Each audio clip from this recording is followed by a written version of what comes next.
And I feel strongly, and that's the dear need of our world is the need for strong, effective, and sensitive leadership. Someone says leadership is everything.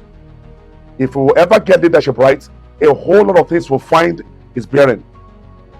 And when a system is lacking in sound and effective leadership, then they'll tell you that there will be chaos, then they'll tell you that there will be dysfunctionality.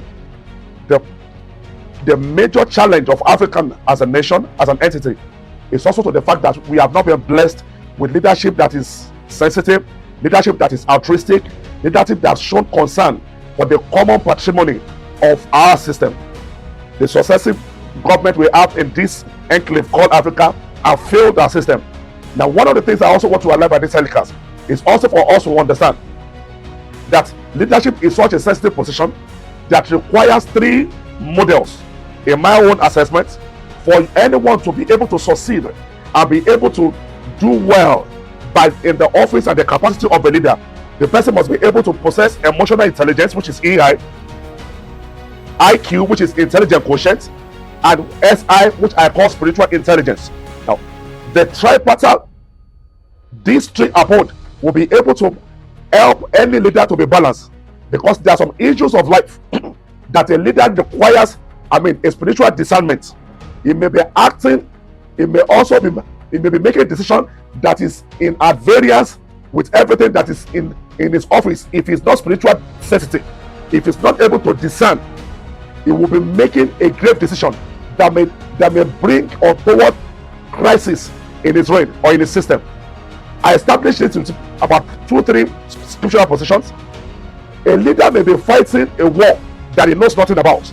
If he's not sensitive enough to be able to sieve or to be able to be dispassionate about many things that he hears, you may be on a proxy war. Someone around about you, within your cabinet, within your subjects, your aide, you may be fighting his war on his behalf without you knowing.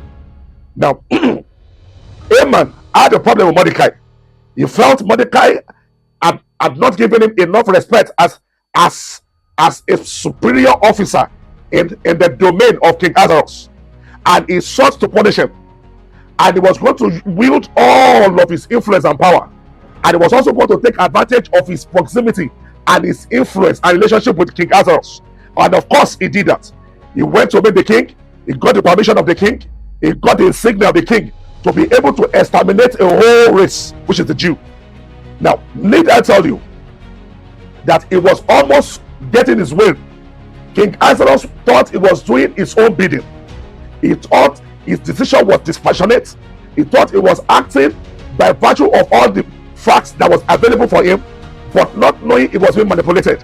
Many leaders have been manipulated to act in a manner that is at variance with their conscience, that is at variance with anything that is called, anything that is called goodwill.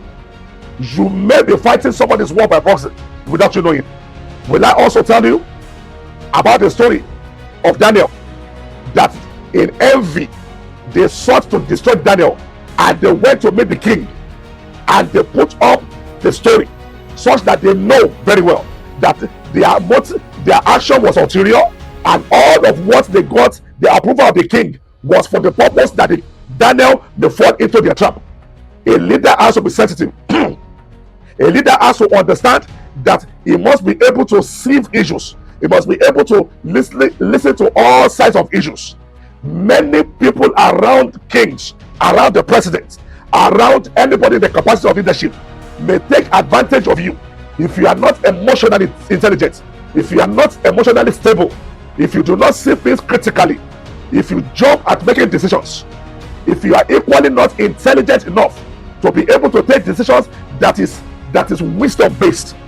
The third angle to it, you must have somewhat level of spiritual intelligence. You must be able to have access to the wisdom that is beyond terrestrial, to be able to assess the motive of men. For you to survive and lead aright, you must have emotional intelligence. In other words, it requires your stability to be able to assess issues dispassionately. You must also have intelligent quotient, ability to be able to process issue from the angle of wisdom and intellect. And the third angle to it, SI, is that you must also be able to have some wisdom that is beyond this world. Access to a portal of heaven to be able to let you know the thought of men beyond what they are saying in their mouths. Many have used leaders to gain undue advantage to themselves. Many have manipulated leadership to be able to get advantage. Daniel would also have been killed if the Lord had not come through for him. The whole of the Jewish community would also have been exterminated just by a single hatred of one individual. It took the wisdom of God. It took the God's intervention to be able to deliver this ones. These persons, because of their proximity to the leadership, because they have the ears of the king, as they say, because the king listened to them, they are the right hand men of people in power. They often sell their hatred to the leadership. They often sell their wrong ulterior motive. And if you are not a well-tempered person, if you do not critically appraise issue, you may be fighting a proxy war that you do not know about. Peace.